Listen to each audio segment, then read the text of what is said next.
మీరు బాగా లైఫ్‌లో బాగా స్ట్రగుల్ అయిన ఫేస్ ఏమైనా ఉందా? అంటే ఏం చెప్తారు? ఇప్పుడు నేను ఈ ఇలాంటి సిట్యుయేషన్స్ నాకు రాకూడదు. ఇప్పుడు బాగా స్ట్రగుల్ అయ్యాను. అలాంటి సిట్యుయేషన్స్ రాకూడదని ఏమైనా ఉందా? నేను బాగా స్ట్రగుల్ అయ్యా గానీ, అలాంటి సిట్యుయేషన్స్ రాకూడదనైతే నేనెప్పుడు కోరుకోను. హ్మ్. 4, 5 ఇయర్స్ బ్యాక్ ఊర్లో సొంత ఇల్లు కట్టించుకున్నాము. హ్మ్.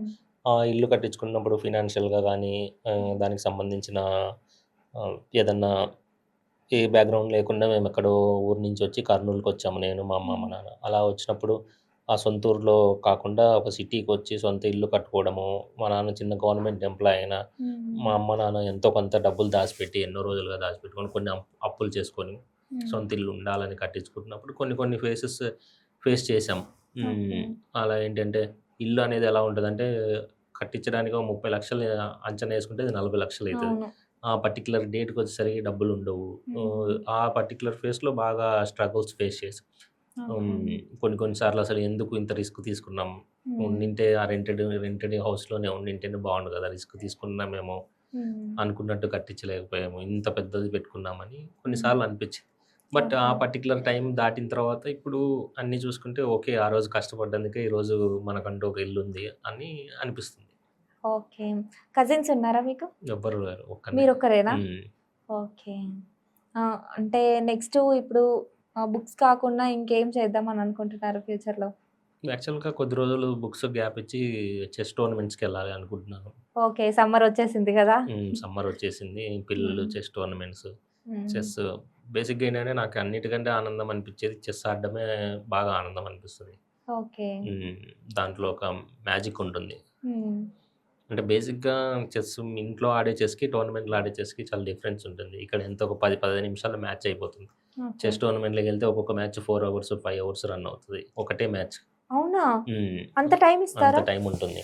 So, okay. అలాంటి మ్యాచెస్ ఆడినప్పుడు గెలిచినా, ఓడినా అదొక హ్యాపీనెస్ ఉంటుంది. అది ఓకే. చాలా బావుంటుందది. ఒక 4, 5 డేస్ ఎక్కడికన్నా ఎళ్లి చెస్ టోర్నమెంట్ ఆడితే. హ్మ్. ప్రెజెంట్ ఏంటంటే, ఈ బుక్ బిజీలో పడి అవన్నీ నాకు మిస్ అవుతున్నా అని అనిపిస్తుంటది కొన్నిసార్లు. ఓకే. అప్పుడు హ్మ్. మరి మళ్ళీ బుక్స్‌ని మిస్ అవ్వరా? హ్మ్. అంతే గదా! 2 ఒకేసారి కావాలంటే దొరకవు. ఏదో ఒకటి వదులుకోవాలి. ఓకే. అంటే ఇప్పుడు ఈ బుక్కు ఆపేస్తారా? ఇంకా సమ్మరొచ్చింది కాబట్టి మళ్ళీ? ఇంక మళ్ళీ సమ్మర్ తర్వాతే బుక్ స్టార్ట్ చేస్తాను. Present okay. ఏంటంటే 'అయోధ్య చేరిన కృష్ణ' ఇంగ్లీష్‌లో ట్రాన్స్‌లేషన్ జరుగుతుంది. ఓహ్! Other okay. లాంగ్వేజెస్‌లో.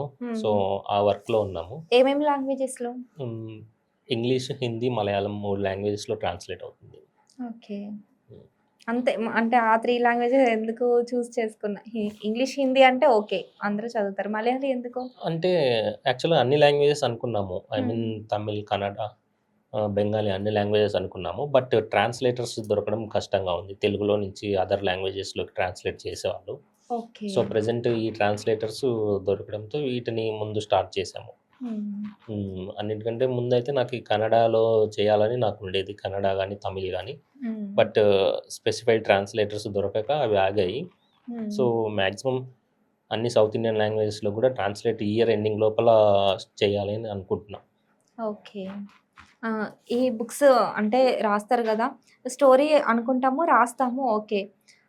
ఒక్కొక్క సిట్యుయేషన్‌లో ఈ స్టోరీ నేను అనుకున్నాను, రాసాను అని వేరే వాళ్ళెవరైనా కంప్లెయింట్స్ ఇవ్వడము, లేకపోతే ఇది నాకు తెలుసు, నేను అనుకున్నాను గానీ రాయలేకపోయాను. అలాంటియి ఏమన్నా జరిగాయా మీ లైఫ్‌లో? ఏమో దేవుడి దయ వల్ల ఇంతవరకు ఎవరు అలా అనలేదు. ఈ స్టోరీ విషయంలో అయితే. ఓకే.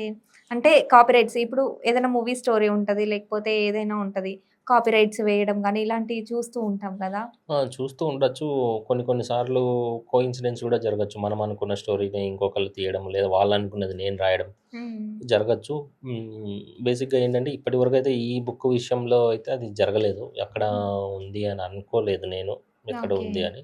హ్మ్. మేబీ ఫ్యూచర్‌లో ఏదన్నా అంటే ఎప్పుడైతే నేను రాయడం స్టార్ట్ చేశానో చదవడం ఆపేశాను. వేరే బుక్స్ కానీ, వేరే హ్మ్. స్టోరీస్ గాని. ఎందుకంటే ఏమన్నా బై ఛాన్స్, బై మిస్టేక్ ఎక్కడో ఉండి కూడా ఆ లైన్స్ ఇక్కడ రాస్తానేమో అని నాకు భయం. ఓకే. హ్మ్. సో, అందుకు వేరే వాటిని చాలా జాగ్రత్తగా నేనైతే జడ్జ్ చేసుకోగలను. ఇది పలానా చోటు నుంచి వచ్చింది అని హ్మ్. అనిపించింది అంటే, ఎవరు గుర్తుపట్టకపోయినా నాకనిపించినా కూడా నేను పెట్టను. హ్మ్. ఓకే. హ్మ్. అంటే అంతకుముందు బుక్స్ చదివేవారా మీరు రెగ్యులర్‌గా? అంతకుముందు రెగ్యులర్‌గా చదివేవాడిని. ఓకే. బేస్ మీకు బాగా నచ్చిన బుక్ ఏంటి? మీరు రాసిన బుక్ కాకుండా? నేను నాకు పర్సనల్‌గా నచ్చిన బుక్ 'మహాభారతం.' ఓకే. నేను ఎక్కువగా చదివే బుక్సు ఇండియన్ మిలిటరీకి సంబంధించినవి, రా ఏజెంట్స్ సంబంధించినవి ఇలాంటి బుక్స్ ఎక్కువ చదువుతుంటాను. మిలిటరీకి హ్మ్. హ్మ్. మిలిటరీ వాళ్ళు రా ఏజెంట్స్ అక్కడికెళ్ళడం గాని, ఇండియన్ మిలిటరీలో ఫేస్ చేసినవి వీటి గురించి నాకు ఎక్కువ ఇంట్రెస్ట్ ఎక్కువ. ఎందుకలా? ఏమో చిన్నప్పటి నుంచి అదొక ఫీలింగ్ ఉండిపోయింది నాకు. ఓకే. చిన్నప్పటి నుండి. హ్మ్. అంటే మీరు వెళ్ళాలనుకోలేదా మరి? అనుకున్నాను గానీ, మనం ఆహ్, ఆ పారామీటర్స్‌కి రీచ్ అయ్యే లెవెల్‌లో లేము అని చాలా సార్లు అనిపిచ్చింది. ఓకే. సో, అట్‌లీస్ట్ వెళ్ళలేకపోయినా వాళ్ళ స్టోరీస్ తెలుసుకోవడం, హ్మ్. వాళ్ళ గురించి ఒక లెవెల్‌లో చిన్నప్పుడు ప్రతి ఒక్కళ్ళకి బాగా ఉంటుంది దేశభక్తి గురించి అవును. బట్ ఒక లెవెల్‌కొచ్చిన తర్వాత కొంతమందికి తగ్గుతది, కొంతమందికి పెరుగుతుంది. హ్మ్. అందరిలో ఉంటుంది. బట్ ఏంటంటే పర్టిక్యులర్‌గా దాని మీద ఇంట్రెస్ట్ చూపించి వాటి గురించి తెలుసుకోవడము, వాటి గురించి వెళ్ళడం హ్మ్. అనేది కొంతమందికి తగ్గుతుంది. బట్ నాకైతే ఎప్పటికప్పుడు ఏ స్టోరీ చదివినా కొత్త స్టోరీస్ చదువుతూ ఉంటే వాటి మీద ఎక్కువ అదే చదువుతూ ఉంటాను. ఓకే. హ్మ్. ఎన్ని బుక్స్ చదివారు ఇప్పటి వరకు మీరు? తక్కువే ఉంటాయి. మొత్తం కలిపినా కూడా ఒక 40, 50 బుక్స్ చదివింటానంతే. ఓకే. 40, 50 బుక్స్ చదివారు. హ్మ్. గ్రేట్. ఓకే.